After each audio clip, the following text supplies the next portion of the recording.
You are listening to the Icehouse Podcast, hosting conversations with gritty Kiwi business owners and leaders and industry-leading minds. Hey everybody, welcome to this week's episode of the Icehouse Podcast. I am with Nathan Hall today. He is an alumni of our Bay of Plenty Business Owners Program. He's also done some coaching with Jamie Brock before he did that program. He is the Managing Director of Chemwash Rotorua and Hamilton. And he's on the podcast today, and we're looking forward to chatting about his leadership and business journey. So thanks heaps, Nathan, for joining us. Thanks for having me, bro.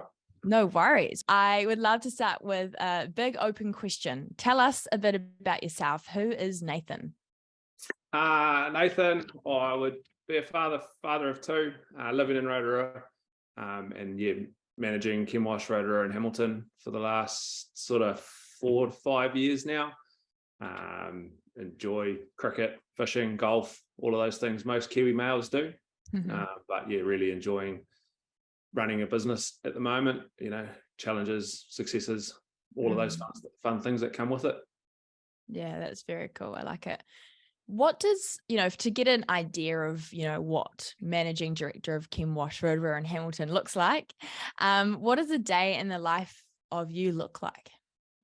Generally an early start, whether it's, I used to be more out on the tools, but not so much anymore, more office-based. But if I'm in the office early before most people start work, there's no distractions. So far more productive. When nobody's phone's ringing and emails are coming through, you can sort of get through the things you need to get through. Yeah, brilliant. And then, most of the day just spent in the office, liaising with clients, our staff, whatever's needed to keep the day moving.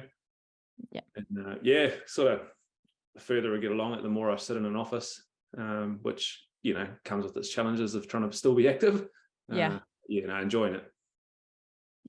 What is that like? As you start to manage more and more people, you're coming off the tools and you're going into what's that like for you? Are you like, oh no, get me back on the tools? Or are you like, this is a good progression? No, it's a good progression. I really enjoy the running a business side of business and, being able to guide the business where you want it to, make those decisions that, affect everybody in the business. I really enjoy the business side of business in terms of the things I've learned through the Icehouse programs and things like that, being able to implement different things along the way to see how they change and sort of being in control of your own destiny in a way. Yeah, cool. I'm going to put you on the spot here, but I feel like you can handle it. Do you think that you were born a leader, or do you think it's been a learnt skill for you? Learnt skill. Learnt skill. Yeah. Definitely. Why do you say that? You're so confident in that? I've had 3, 4, 5 bosses through my career in different industries, and you sort of pick up little things from each of them. And I think, you always got to be refining your skills. And I think people who say they're born a leader, there is part of that, but they still learn and grow and things like that. What you knew 5 years ago versus what you know now, you've got to learn those things. Yeah, brilliant answer. I love that. Would love to hear a bit about that career journey that actually led to Chemwash. How has that looked for you? Like, where did you start and where are you now? So my parents owned it. They retired. They'd done it for 30 odd years, 31, 32 years. So I started 2 days before my 13th birthday. Oh, wow. Nice. Yeah, school holidays and weekends along the way, a few swimming, sports and athletics days that I managed to escape and go and work. So good. And then when I left school, they said you have to go and do something else before you're allowed to come back here. And so in year 7 form, year 13, I did Gateway and did an electrical apprenticeship. And so that took me, a couple of years longer than it ever should, as most apprentices are. And so I did that, and then you got qualified and sort of threw that in, realised that climbing in ceilings and under floors wasn't really for me. And came back to Chemwash August 2014. So coming up, 8.5 years now. Yeah. And then, mum and dad retired in April, 31st of March 19. And Gav, my business partner, and I bought it off them. 1st of April 2019. Yeah. And so we've been coming and closing out our 4th year now of owning the place. Yeah. When you were growing up, you're 12, 13, for you, did you want to be part of the family business, or was it more of like anything but the family business? No, I enjoyed it. Cool.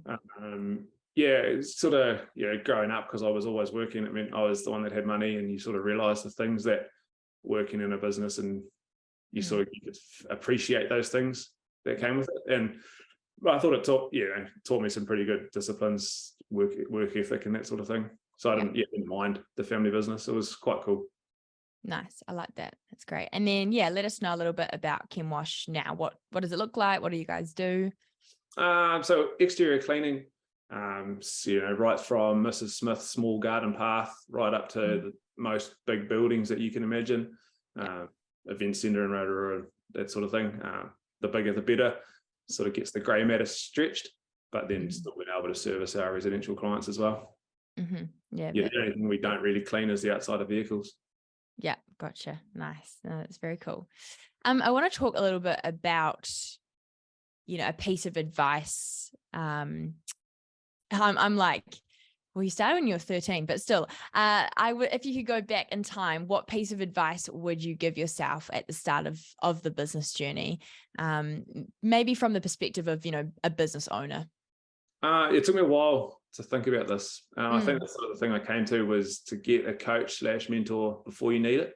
Yeah, cool. Yeah. It's sort of, without that, we probably wouldn't be here where we are today. I think you only know what you know, and without somebody guiding you who's had the experience, you can sort of flounder and get off track pretty quickly. Being able to ask for help before you actually realize you need help is probably the piece of advice I'd give to most people. Yeah, it's such a good piece of advice, because I feel like people don't get a mentor or support until it's kind of too late, or you're in the thick of it and it's, stress is high. But to get it before something hits the fan or before you need it in your business growth, great advice. Yeah, absolutely, because that was us. We were floundering and stuff was hitting the fan. Yeah, who I know this is asked a bit later, but who guided you to your mentor, or who recommended your mentor to you? So I go to BNI in Taupo, and Gary Walker from Flooring First had been using Jamie, and he brought him along, and he did a 10-minute talk about what he had done for Gary and who he was and what the Icehouse is. And I was sitting in the back of the room going, that's the guy I need to talk to. Brilliant. We were in it deep, struggling to see the end of it, and knew we needed some help. Yeah. So timing wise, your parents retired just before the pandemic, and then you take the business on. I'm sure a few challenges in that, and a few moments of going, oh, darn it, why do we take this on at this point in time? What has been a challenge, or what is a current challenge that you've got going on in your world that you're looking to overcome? Probably every business will say the same, is around finding quality staff. Yeah, totally. That's just the world we inhabit at the moment. The economy has been so good for so long, so labor is short. So that trying to find the quality staff would be the biggest challenge at the moment. Yeah, totally. And is there anything that stuck out to you that was a challenge during that time of COVID? We got incredibly busy.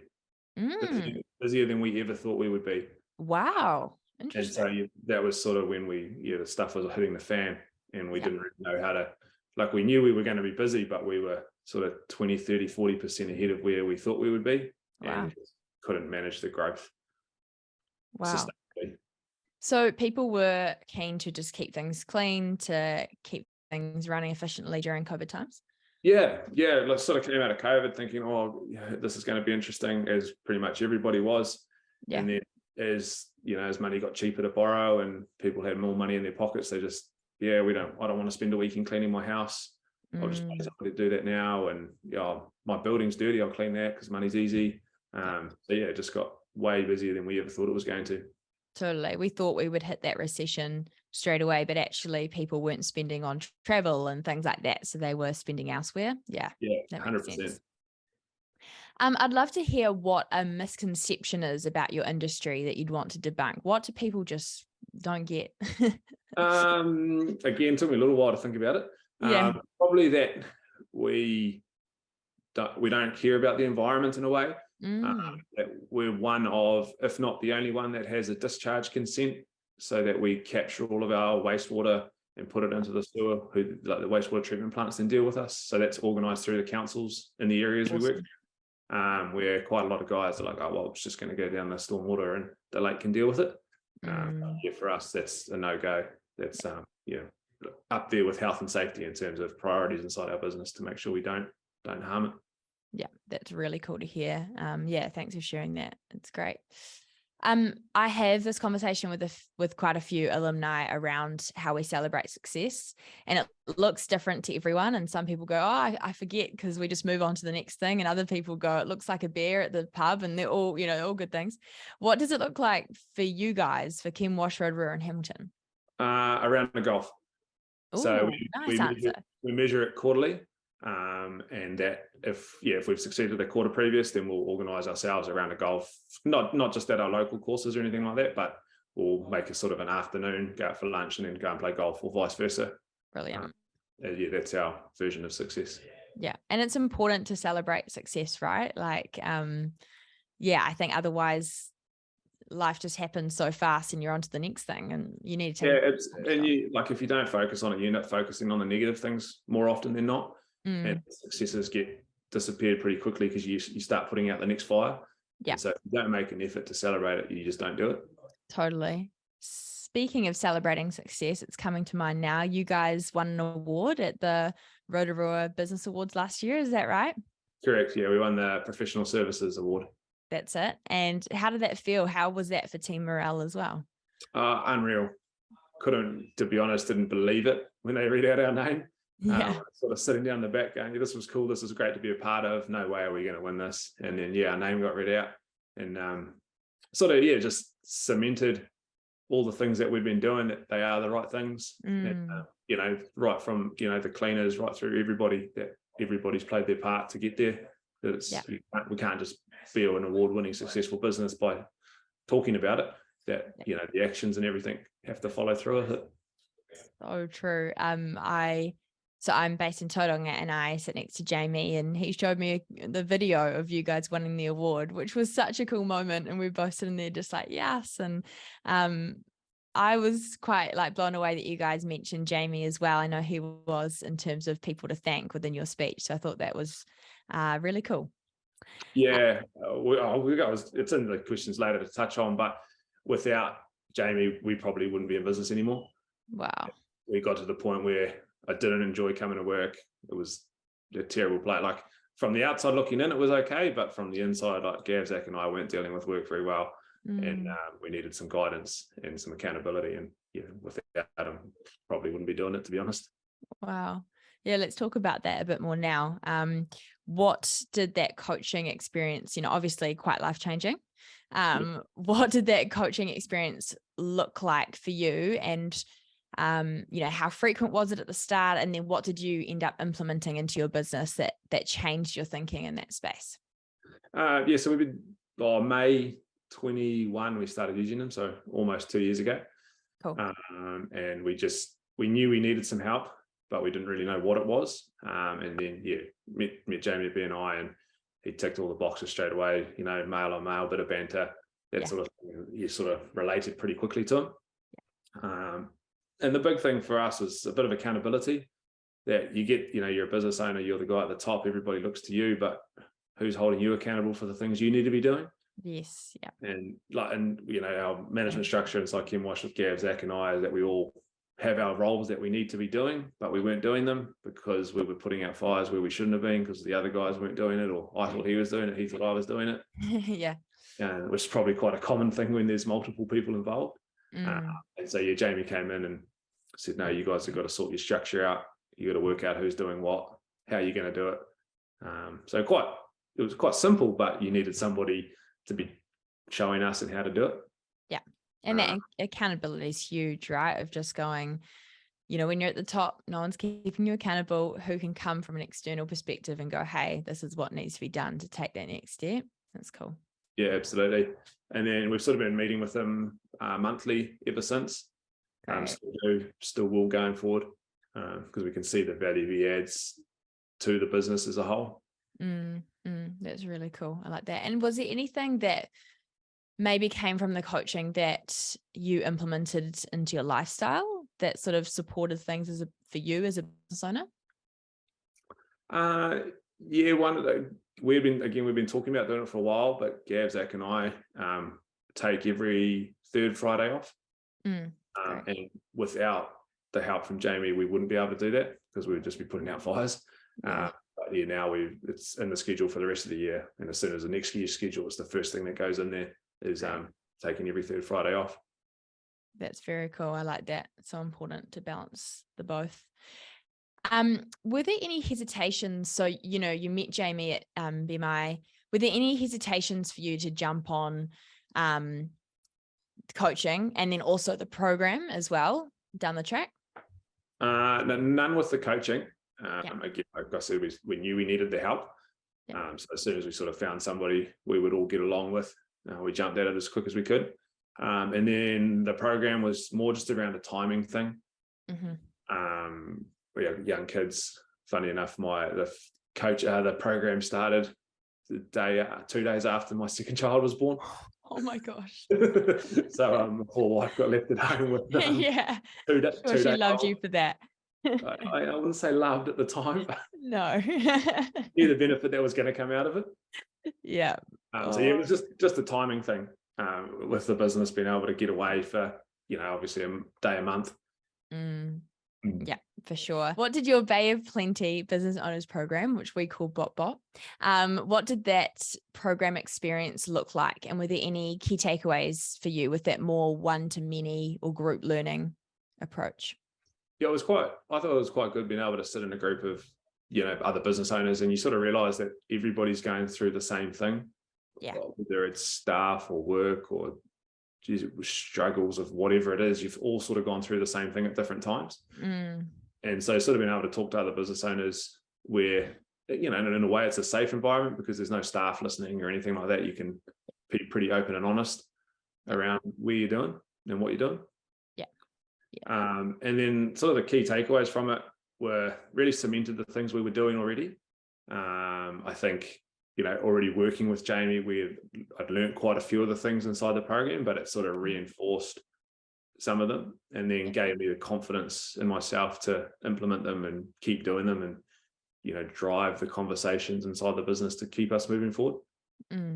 Yeah, totally. As a business owner, you did practical training, so electrical, right back years ago. Was it quite nice to have that sort of business training, not having studied it prior to going into business? Was it nice even from a confidence perspective to go like, oh, I've actually had some training now in managing and running businesses? Yeah, absolutely. I got to sort of the point for myself that I wanted to try and broaden my knowledge and do a little bit of training. And so a couple of the guys at BNI had done the BOT course. Cool. And I talked to them about it and what they got out of it and sort of, tick the boxes for me in terms of my growth. Yeah, that's cool. And, through BMI, through the Icehouse, really you're creating a community around you of business owners that get it, is how I like to put it. Putting you on the spot a bit, but what does community mean for you in terms of, what does community mean for you as a business owner? Again, trying to surround yourself with people who are sort of doing the same thing in business, and then you can have the open, honest conversations around how you're doing, what's going on, can we help, can you help, that sort of thing. Because in a way, at times you do get isolated slightly. Yes. You're the business owner, you're this big scary guy. We're actually just another guy, but you do have a few other problems going on. So being able to chat with other business owners, I think, is quite important. Totally agree, for sure. Oh, well, it's such a cool thing to have you part of the community, Nathan. And I know you're a big part of, the community in Rotorua as well. And so it's really cool to have you as an alumni of the Icehouse. Would love to hear, as we sort of close off this conversation, what excites you the most about the future of your business and what it looks like in the years ahead? There's quite a few things, and I really struggle to put together one thing that might excite me about the business, but sort of just, a bit cliche, but being in control of your own destiny, really. Really enjoying the growth of the business, that it brings more people in. So we've got more people who are, our goal is when we employ somebody, the day they leave, they're a better person than the day they started. And so as we grow, there's more of an opportunity to affect people's lives in that way. And then being able to spend more time with my family as well. As the business grows, it enables you to do a few more of those things. Something it's quite hard to pinpoint what excites me the most about it, because there's quite a few things. Which is so cool that you've gone through, from a place of not wanting to show up, just feeling drained or whatever you're feeling, to the moment now where you're like, actually, there's multiple things that I'm excited about for the future of this business. That must be quite a cool journey. Yeah, it is. And it's quite crazy to think how quickly it's turned to. Like 2 years. It sounds like a long time, but it's not really in your business journey. So to go full circle of really not liking it to now enjoying it has been quite cool. Yeah, that's great. But how do your parents feel, seeing the business live on for another generation? That must be pretty cool. Yeah, they love it. They just, they've always thought that we could do it better than them, because we had all of their skills that they imparted on us, plus what we brought to the table. But I think it's even surpassed what they thought we could do so quickly. And to be honest, it's surpassed what I thought we could do this quickly as well. Yeah, totally. Oh no, that's so cool to hear. And I'm sure leaving a legacy and having a generational business feels good. So thank you so much, Nathan, for sharing your story. We're really encouraged and inspired by local business, and you're definitely running a really efficient, incredible culture, a local business in Rotorua and Hamilton. So thanks heaps for being on the Icehouse podcast. No problems. Thanks for having me.